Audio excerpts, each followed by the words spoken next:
সকলে বলে আলহামদুলিল্লাহ।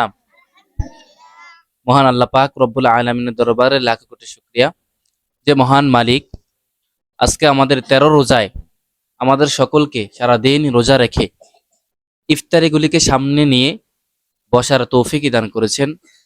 সকলে শুকর আদায় করে আলহামদুলিল্লাহ। আমাদের আজকের ইফতারির ব্যবস্থা করছেন বিশেষ করে আমার প্রিয় ব্যক্তিত্ব, আহ, যিনি গোপনে আমাদের এই মাদ্রাসায় অনেক দান করে থাকেন। তিনি এখনো আহ, আমাদের এই মাদ্রাসায় বিভিন্ন খাতে দান করছেন।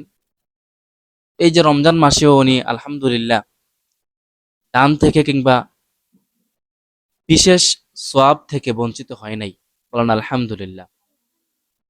উনি আমাদের একজন গার্ডিয়ান। ওনার একটি ছেলে এবং একটি মেয়ে আমাদের এই মাদ্রাসায় পড়ে। জনাব মোহাম্মদ সিরাজুল ইসলাম, যিনাকে আমরা ওনার একটা ডাকনাম আছে, ওই ডাকনাম হিসাবে পরিচিত। উনি মহিদুর আলী বাড়ির সিরাজুল ইসলাম। সকলে বলে আলহামদুলিল্লাহ।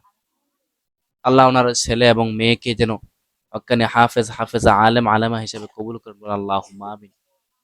বিগত দিনে যারা ১২ রোজায় আজকে ১৩ রোজা সহকারে ইফতারি করাইছেন এবং আগামীকাল ইফতারি কিংবা আগামী যে রোজাগুলি আছে এই রমজান গুলিতে যারা ইফতারি করাবেন, সকলকে যেন আল্লাহ পাক রব্বুল আলামিন কবুল করেন। আল্লাহুম্মা আমিন।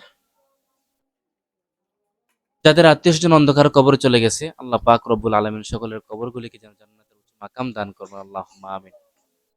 সকলকে যেন আল্লাহ পাক রব্বুল আলামিন মাফ করে দেন। সকলে বলে আল্লাহুম্মা আমিন। ইনশাআল্লাহ সবাই দোয়া করবেন, আমরা মোনাজাত করব। ইনশাআল্লাহ ওনার জন্য দোয়া করবেন।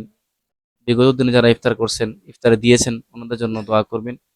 বিশেষ করে আমাদের এই মাদ্রাসা ছাত্রদের পরীক্ষা আল্লাহ পাক রব্বুল আলামিন যেন সকলকে পরীক্ষার ঠিক প্রস্তুতি নেওয়ার তৌফিক দান